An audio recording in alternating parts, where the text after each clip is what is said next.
എന്തായി? 5 പ്രാവശ്യമായി. എത്ര? 5 മതിയാ? 10. യൂണിഫോം ഇട്ട് കഴിഞ്ഞില്ലേ തക്ലിമോളെ ഇതുവരെ? അവിടെ കിളി അവിടെ. ഇതാ എന്ത് പഠിക്കണ സമയത്ത് ഞാനൊന്നും ഇതുപോലെ എഴുതിയിട്ടില്ല. ബാക്കി 5 പെട്ടെന്ന്. ദേഷ്യം പറഞ്ഞോണ്ട് കേട്ടാ. സ്കൂളിൽ വിട്ട് വന്ന് കാർട്ടൂണും കണ്ട് മൊബൈലും കളിച്ചോണ്ടിരുന്നോണോ? ഡാഡി ഇന്ന് എന്തായാലും എനിക്ക് വഴക്ക് കിട്ടും. തക്ലി ഇവിടെ വരാൻ. That is fast കിട്ടും ഡാഡി. അമ്മ എന്റെ ടൈയറടെ. നീ എന്ത് ഒരു സോക്സിന്റെ നടക്കണേ? മറ്റേത് കാണാനില്ല. മറ്റേത് കോണ നിന്നെ ശരിയാക്കി തരാം. ടൈഡ് ഞാനൊക്കെ സ്കൂളിൽ പഠിക്കുമ്പോൾ ഇമ്പോസിബിൾ ഒരു സാധനം കൈ കൊണ്ട് തൊട്ടിട്ടില്ല. ഇതിപ്പോ മക്കളത് നമ്മൾ എഴുതി കൊടുക്കേണ്ടി വന്നൊക്കെയാണ്. സോക്സ് നീ വിളിക്കാൻ നേരത്തെ മക്കെന്ന് പറഞ്ഞ് കിടന്ന് ഉറക്കിയത് കയറ്റിയിട്. കൈ അടച്ചിട്ടുണ്ടെങ്കിൽ ഷൂ എവിടെ തക്കളി മോളെ? ഇന്ന് സ്കൂൾ ബസ് പോയിട്ടുണ്ടെങ്കിൽ നിന്നെ ശരിയാക്കി തരൂടി. ചന്തയിൽ വെയിലടിക്കണവരെ കിടന്ന് ഉറങ്ങിക്കണം. രാവിലെ എണീറ്റ് തന്നതാ ഒരു കാര്യം ചെയ്യല്. ഇപ്പോൾ അവിടെ കുഞ്ഞു ക്ലാസ്സിലാണെന്ന് അവളുടെ വിചാരം. ക്ലീറ്റ് കണ്ടോ? ഷൂ കണ്ടോ അവളുടെ? ഞാൻ കണ്ടില്ല. ഷൂ ഇപ്പൊ പുറത്തോട്ട് പോയി. ഇട്ടേക്കണോട്ടോ? ഷൂ ഇട്ടേക്കണോണ്ടോ? ഇവിടെയാണോ ഷൂ ഉള്ളത്? ആണോ? അല്ല. ഇട്. ഇല്ല ഷൂ തീരണമില്ലല്ലോ. അയ്യോ അമ്മ ബുക്കെല്ലാം എടുത്ത് വെച്ചോ? എന്റെ പൗച്ച് ഉണ്ടോ? എന്റെ തൊണ്ടു ഭാഗ്യേ. എവിടെ ടെക്സ്റ്റ് ഒന്നും? 2 ടെക്സ്റ്റേ ഉള്ളൂ ഇതിനകത്ത്. ബാക്കി ടെസ്റ്റ് ഒന്നും പൈസ വന്നില്ലല്ലോ. ഇന്നാ ലാസ്റ്റ് ഡേറ്റ്. എല്ലാം സമയമാകുമ്പോ പറഞ്ഞാൽ ഇത്ര പറയരുത്.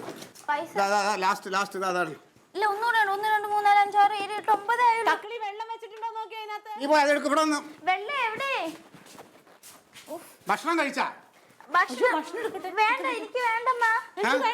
വേണ്ട, ഞാൻ രാവിലെ ചായ കുടിച്ചതാ. നീ അവിടെ നിൽക്കുവോ? പക്ഷെ എന്തേലും കഴിച്ചിട്ട് പോ. ഒരു ദോശ ചായയും ബിസ്ക്കറ്റും കഴിച്ചു മതി. എടി എന്തേലും ഒരെണ്ണം കഴിച്ചിട്ട് പോയേ. എനിക്ക് വഴക്ക് കിട്ടും. കിട്ടണല്ലോ. നിനക്ക് അടി കിട്ടണം. നല്ല പേടിയാവും. പെട്ടെന്ന് ചുമ്മാക്കി പെട്ടെന്ന് എഴുത്. സമയം എന്തായി നോക്കിയ? School bus വരാറായോ? അമ്മ സമയായി.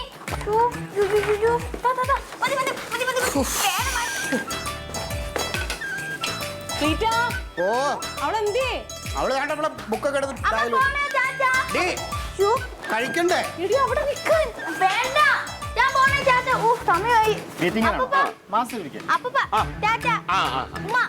നേരൊന്നും വൈകിട്ടില്ല. ഓടിപ്പോയി അവിടെ ഇവിടെ വേണ്ടാട്ടാ. വെള്ളം വെള്ളിട്ട് രാഷ്ട്രീയ നേതാവും പറഞ്ഞിരിക്കുക. ഒരു പണിയില്ല. രാവിലെ ആ കുട്ടിയുടെ കയ്യും പിടിച്ച് അതിനെ സ്കൂളിൽ കൊണ്ടാക്കി വന്നൂടെ? ഉത്തരവാദിത്തമില്ലാന്ന്. ഇവ എന്താ അമ്മ ഇങ്ങനെ? ഇന്നലെ ഞാൻ അവിടെ വണ്ടി കഴുകൊണ്ടിരിക്കായിരുന്നു. ഒരു കാരണമില്ല എന്റെ അടുത്ത് വഴക്കിനൊന്നും. അത് ഈ വീടിന്റെ ഒരു ശാപാടോ. ഈ വീട്ടിലെ ഏത് കാലത്തും അളിയന്മാര് തമ്മിൽ വക്കാടുണ്ടായിക്കൊണ്ടിരിക്കും. അത് അളിയന്മാര് തമ്മിലല്ലേ? ഇതിപ്പോ ഞാൻ അവന്റെ അളിയനൊന്നും അല്ലല്ലോ. അല്ല, പക്ഷെ നീ ഇവിടെ വന്ന് താമസിക്കാരാ കാരണം? അത് കനകായി. കനകന്റെ കൂട്ടുകാരനാണല്ലോ നീ. കനകനോടുള്ള ദേഷ്യാണ് അവൻ എന്നും എന്നോട് തീർത്തോണ്ടിരിക്കുന്നത്. അതെ, ഇവിടെ ഇപ്പൊ കനകനും ക്ലീറ്റസും അളിയനാണല്ലോ. ആണ്. ഇപ്പൊ ഇതിന് മുമ്പ് ഇവിടെ 2 അളിയന്മാരുണ്ടായിരുന്നു. ആരാന്നാ? ഒന്ന് ഈ അഴകേശൻ, പിന്നൊന്ന് അതെ ആ ഫോട്ടോയിലെ മീശയും പിരിച്ച് തൊപ്പിയും വെച്ചിരിക്കുന്നുണ്ട് ഒരു കോപ്പൻ അവിൽദാർ വീരഭദ്രൻ. അവനൊരൊറ്റ ഒരുത്തനാ എന്റെ ഈ ജീവിതം എങ്ങനെയാക്കി. എത്ര കല്യാണാലോചനകൾ വന്നാന്ന് എനിക്കറിയാം. എന്തെങ്കിലും ഇതുവരെ നടന്നോ? നടന്നില്ല. എന്തുകൊണ്ട് നടന്നില്ല? ഇരിക്കണ ഒരൊറ്റ ഒരുത്തൻ കാരണം. ഞാനേ ഒരു പെൺകുട്ടിയെ പ്രേമിച്ചതാ. നല്ല ഇഷ്ടത്തിലായിരുന്നു. ഒരു പാവപ്പെട്ട വീട്ടിലെ കുട്ടി. അതിന് ഞാനൊരു ജീവിതം കൊടുത്തെങ്കിൽ ഇന്നിപ്പോ എന്റെ ജീവിതം എത്ര ധന്യായിരുന്നു എന്നറിയാം. എന്ത് പറ്റി പിന്നെ?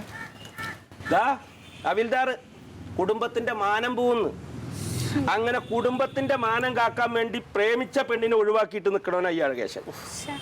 പിന്നെ ഞാൻ പറഞ്ഞു, എന്നാ ചേച്ചി അളിയനും കുടുംബത്തിന് വേണ്ടപ്പെട്ട സമുദായത്തിൽ നിന്ന് ഇഷ്ടപ്പെട്ട പെണ്ണിനെ അന്വേഷിക്കും, ഞാൻ കെട്ടിക്കോളാ പറഞ്ഞു. അങ്ങനെ ആവണല്ലോ. എത്ര പെണ്ണ് കാണാൻ പോയി എന്നറിയാം ഞാൻ. ഒറ്റ കല്യാണം നടന്നില്ല. അതിപ്പോ അമ്മാവനെ പെണ്ണിനെ പിടിക്കാത്തോണ്ടായിരിക്കും. അങ്ങനെ പറയൂ ഇവര്. അതല്ല, പിന്നെ കണ്ടു കഴിഞ്ഞാൽ കുട്ടി ഞങ്ങൾ ഒറ്റയ്ക്ക് സംസാരിക്കുമ്പോ എനിക്ക് ഭയങ്കര ഇഷ്ടാതൊക്കെ പറയും. ഞാൻ സ്വപ്നൊക്കെ കണ്ടിട്ട് ഇവിടെ എത്തും. പിന്നെ വിളിച്ചു പറയണ ആ കുട്ടിക്ക് ഇഷ്ടമായില്ല, കല്യാണം മുടങ്ങി. അവസാനം ഞാൻ കണ്ടുപിടിച്ചു. ആലപ്പുഴയിൽ ഞാനൊരു കുട്ടീനെ കണ്ടു. ഇപ്പോഴേക്ക് പേരോർമ്മ സന്ധ്യ. ഒരു കറുത്ത മെലിഞ്ഞിട്ടൊരു കുട്ടിയാട്ടാ. ഓർമ്മ വെച്ചിട്ടാ. എന്തായാലും ആ കല്യാണം നടക്കുന്ന ഉറപ്പിച്ചു. ഞങ്ങളിങ്ങനെ കണ്ണും തമ്മിൽ ഒരു 5 മിനിറ്റ് ഇങ്ങനെ നോക്കിയിരുന്നു. ഈ എങ്ങനെ ഈ കല്യാണം നടക്കും ഇഷ്ടപ്പെടുക എങ്ങനെയാന്ന് അറിയാം. ഞാൻ അന്നാണ് അതറിഞ്ഞത്. അപ്പൊ നമുക്ക് മനസ്സിലൊരു ഇഷ്ടം തോന്നി കഴിഞ്ഞാൽ നമ്മളിങ്ങനെ നോക്കിക്കുമ്പോൾ നമ്മുടെ ഉള്ളിൽ കൂടെ ഒരു അകത്ത് ഇങ്ങനെ അപ്പൊ ഞാൻ എന്തൊക്കെ സ്വപ്നം കണ്ടു. ഞാൻ അത് നടക്കുന്നെന്നെ കരുതി. എന്നോട് പറഞ്ഞു, വീട് ഇങ്ങനെയൊക്കെ ബുദ്ധിമുട്ടൊന്നും വിചാരിക്കണ്ട, ആരും എതിർത്താലും ചേട്ടൻ വിളിച്ചാൽ ഞാൻ വേണേ ഇറങ്ങി വരാന്ന് പറഞ്ഞു. പിന്നെന്ത് പറ്റി? കല്യാണം മുടങ്ങി. പെട്ടെന്ന് അവളുടെ വീട്ടുകാർ പറയണു കല്യാണം നടക്കില്ലാന്ന്. അതെന്ത് പറ്റി? ഈ ഇരിക്കണ എന്റെ അമ്മേ, അളിയൻ, വലിയ അളിയൻ എന്റെ കല്യാണം രഹസ്യമായി ചെന്നങ്ങോട്ട് മുടക്കി. അന്ന് ശപിച്ചതാ ഞാൻ ഈ വീട്ടിലെ അളിയന്മാര് തമ്മിലെ വാഴില്ല. ഇത് ഇവിടെ നിൽക്കായിരുന്ന ഞാൻ ഇവിടെയൊക്കെ നോക്കില്ല. വെറുതെ അങ്ങനെ നമ്മുടെ തറവാടിന്റെ മഹത്വമൊക്കെ അവർക്കൊന്ന് പറഞ്ഞു മനസ്സിലാക്കി കൊടുക്കായിരുന്നു. ഹവിൽദാർ കഥകളാണോ അഴകേശൻ കഥകളാണോ? ഹവിൽദാറിന്റെയും അഴകേശന്റെയും കഥകള്. എന്തേ കഴിഞ്ഞ ഇങ്ങോട്ട് നോക്ക്. നിന്റെ അമ്മ വേണ്ടല്ല, ആള് ഭയങ്കരനാണ്, പുലിയാണ്. വെറും പുലിയല്ല, പുപ്പുലി. കേട്ടാ, അതുകൊണ്ട് പുലിയെ പിടിക്കാൻ പോയി ആ കഥ അത് പറഞ്ഞ. പുലിനെ പിടിക്കാനോ? വേട്ടയ്ക്ക് പോയപ്പോ പുലിയെ കണ്ടത് ആര്? എന്റെ അമ്പിളി, നീ ആ കഥ കേൾക്കണം. അമ്മാവനും ഹവിൽദാരും അവനും കൂടെ വേട്ടയ്ക്ക് പോയ ഒരു ദിവസം. രണ്ടുപേരും കൂടെ അങ്ങനെ ഏതാണ്ടൊക്കെ കുറെ വെടി വെച്ചിട്ടൊന്നും കിട്ടിയില്ല. ടക്കര നോക്കിയപ്പോ 2 പുലി ഇവരുടെ മുമ്പിൽ. ഒരു ഉണ്ടയുണ്ട് തോക്കിൽ. എന്ത് ചെയ്യും? അമ്മാവൻ ബുദ്ധി പ്രയോഗിച്ച് അമ്മാവൻ അവിടെ ഒരു ബ്ലേഡ് കിടന്ന് എടുത്ത് നേരെ എൻ്റെ തോക്കിന്റെ ഫ്രണ്ട് വെച്ച് ഒരൊറ്റ വെടി ഉണ്ട 2ആയി പോയി. 2 പുലിയും ചത്ത്. തള്ളാണെന്ന് എനിക്ക് മനസ്സിലായി. അല്ല, ഞാൻ തങ്കത്തിന്റെ കല്യാണം കഴിച്ചു കൂടെ വന്നപ്പോ ആദ്യ ദിവസം എൻ്റെ അടുത്ത് പറഞ്ഞ കഥയാണിത്. നിന്നെ കുറിച്ച് നന്നായിട്ട് അറിയാം. ഭക്ഷണം കഴിക്കേണ്ട വാ അമ്മാവാ. ആ തങ്കം, ചേച്ചി വിളിച്ചിരുന്നു. അടുത്ത ആഴ്ച എന്റെ അച്ഛന്റെ വെടി തീർന്ന ദിവസം. അമ്മാവ കാര്യമൊക്കെ കാര്യം എന്റെ അച്ഛനെ പറഞ്ഞിട്ടുണ്ടെങ്കിലുണ്ടല്ലോ. അടുത്ത ആഴ്ച അച്ഛന്റെ ആണ്ടാണെന്ന്. അങ്ങനെ അങ്ങോട്ട് പറഞ്ഞാ പോരെ. ചേച്ചിയും കനകനൊക്കെ വരുന്നുണ്ടെന്നാ പറഞ്ഞു. ഇത്തിരി ഗംഭീരമായിട്ട് ആഘോഷിക്കണത്രേ. അതെ, പക്ഷെ വേറെ കാര്യമുണ്ട്. അച്ഛന്റെ കുഴിമാടല്ലേ, അവിടേക്ക് ഒന്ന് വെട്ടി വൃത്തിയാക്കാൻ പറഞ്ഞു. അവിടെ കുഴിമാടല്ല, അവിടെ ഒരു വകയും കാണാൻ കംപ്ലീറ്റ് കാട് കയറി കിടക്കുകയാണ്. എടാ, അതിനാ സ്ഥലം കണ്ടുപിടിക്കാൻ പണിയൊന്നുമില്ല. അവിടെ പണ്ട് തെങ്ങ് വെച്ചിട്ടുണ്ടാവും. ആ തെങ്ങൊക്കെ എന്നേ മണ്ടരി വന്നു പോയി. ഇപ്പൊ അവിടെ ഒന്നും അറിഞ്ഞൂടാ. എന്റെ അച്ഛനല്ലേ, എനിക്കറിയാം. ചുമ്മാ അവള് കാണിച്ചൊരു സ്ഥലം പോയി ഒന്ന് വൃത്തിയാക്കാനി. എനിക്ക് പറഞ്ഞ അവിടെ ഒന്നും ഉള്ളതായിട്ട് എനിക്കറിയാം. അമ്മാവൻ എന്തേ പോയി? ഇനി അവിടെ പോയിരുന്നു കഥ പറയാൻ വേണ്ടി. എന്നാ പോവാ, നമുക്കത് നേരാക്കാലോ. എന്നാ നിക്ക്, ഞാൻ ഈ നൈറ്റി മാറിയിട്ടെ ഒരു ഷർട്ട് എടുത്തിട്ടെ, വേറെ നൈറ്റി ഇടണ്ടേ.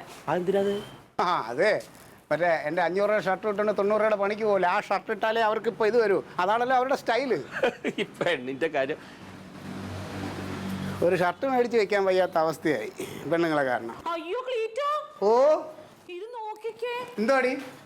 എന്റെ പൊന്നെ, ഇത് കണ്ടമ്മാവാ. ആ പെണ്ണ് ചോറ് പാത്രം കൊണ്ടുപോയില്ല. അത് നിനക്ക് കുറെ ഒക്കെ ഉത്തരവാദിത്തമാണ് കേട്ടോ തങ്കം. പുസ്തകത്തിന്റെ പൈസ കൊണ്ടുപോയില്ല. ഇന്ന് ലാസ്റ്റ് ഡേറ്റ്. പുസ്തകത്തിന്റെ പൈസ ഒക്കെ നാളെ ആയാലും കൊടുക്കാം. ഇതിപ്പോ കൊച്ചിന് ഭക്ഷണം ഇല്ലായിരുന്നു, എന്ത് ചെയ്യണേ? അപ്പൊ അത് ബാഗിൽ വെച്ച് കൊടുക്കല്ലേ ചെയ്യാറ്? അവൾ എടുത്തു വെക്കാറാ പതിവ്, മറന്നു പോയതായിരിക്കും. നിനക്കൊന്ന് ശ്രദ്ധിക്കാൻ വയ്യല്ലോ. ഒരു കാര്യം ചെയ്യപ്പോ വഴിയിൽ നിപ്പുണ്ടാവുമ്പോ സ്കൂൾ ബസ്സിന് വേണ്ടി വേറെ കാര്യം, പൈസ ഒക്കെ നാളെ വരുമ്പോ കൂടെ ഞാനേ അല്ലെന്നേ അതാ അവിടെ പോകുമ്പോ അവള് പോയാലേ ഞാൻ ഡ്രസ്സ് മാറിയിട്ട് പോവാം. അമ്മാവാ അവിടെ ചെല്ലുമ്പോ അവിടെ ഇല്ലെങ്കിൽ സ്കൂളിൽ കൊണ്ട് കൊടുക്കണ്ടേ? എനിക്ക് ഈ വർഷത്തിൽ സ്കൂളിൽ ചെന്ന് കയറാൻ പറ്റും. ഞാൻ ഡ്രസ്സ് മാറിക്കോട്ടെ. രാവിലെ ഒന്നും കഴിച്ചിട്ടില്ല. ഒരു കാര്യം ശ്രദ്ധിക്കയില്ല. ഒന്നാമത് നിനക്കൊരു ശ്രദ്ധ ഒന്നുമില്ല, ഒരു കുട്ടിയല്ലേ ഉള്ളൂ. ഞാൻ എന്തൊക്കെ ശ്രദ്ധിക്കും അമ്മാവ. ഈ അമ്മാവനൊക്കെ വിളിക്കാൻ തുടങ്ങിയിട്ട് നേരം എന്തായി? ഒന്നാമത് ഇവിടെ ഒരു പണിയില്ല. ആ കുട്ടീനെ കയ്യും പിടിച്ചൊന്നും കൊണ്ടാക്കിയാൽ മതി. എരുതിയിലോട്ട് എണ്ണ ഒഴിച്ചോ, കൊടുത്തയക്കാതെ പുസ്തകം. ആ മമ്മട്ടി എവിടെ ഇരിക്കണേ? ആ ചായപ്പിലിരിപ്പുണ്ട്.